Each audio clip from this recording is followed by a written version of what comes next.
And why would anyone want to target Kim Jong-nam specifically? Because Kim Jong-nam is a member of the North Korean royal family of the Kim dynasty who is older than Kim Jong-un.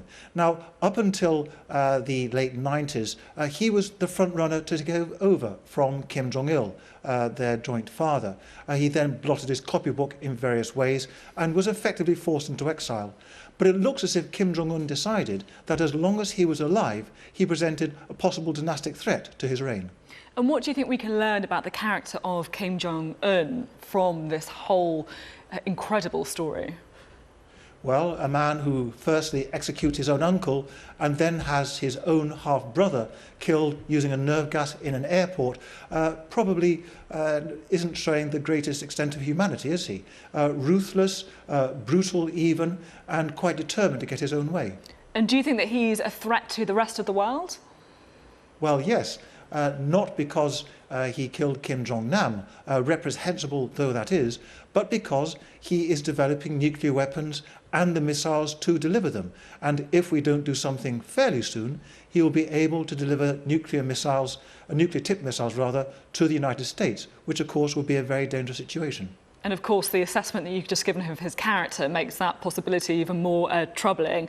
How do you think the international community should react then to this leader? We have to do something fairly fast. Sanctions have had considerable effect, but they haven't stopped the development of weapons of mass destruction. A lot of people call for negotiations with North Korea, which, of course, we're all in favour of negotiations. The trouble is the North Koreans have made very clear that they have no intention whatever of surrendering their nuclear weapons. So we'll probably have to apply a certain amount of pressure. John Everard, thank you very much for your thoughts. Thank you. Now, Donald Trump has escalated his attacks on the US media, promising to lead the fight against what he calls fake news. I called the fake news the enemy of the people, and they are. They are the enemy of the people. Because they have no sources, they just make them up when there are none. They're very dishonest people. In fact, in covering my comments, the dishonest media did not explain that I called the fake news the enemy of the people, the fake news. Well, Siobhan Robbins is live in Oxon Hill in Maryland, where the president has been speaking. And Siobhan, what did you make of his speech?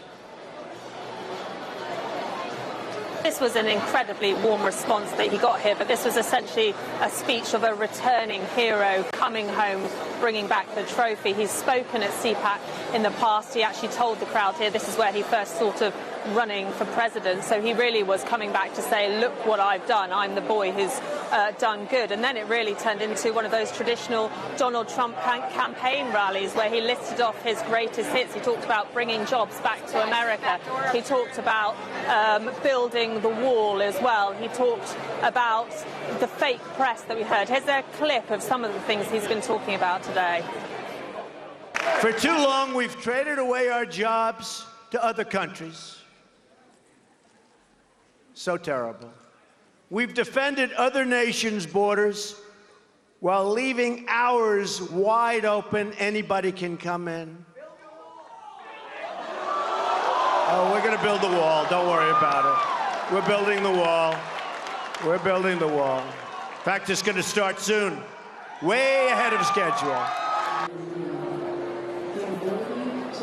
You heard there the warm response when he mentioned building the wall, people spontaneously shouting, build a wall, build a wall. There are also spontaneous shouts of we love you throughout this speech, as well as rounds of applause. He mentioned again his favourite policy, the travel ban Mark II. He said again will be coming next week. And interestingly, again, he did that reference that we heard in Florida, saying look at what's happening in Germany, look at what's happening in France, but again mentioning Sweden, even though he did make a joke of it. So that was slightly confusing.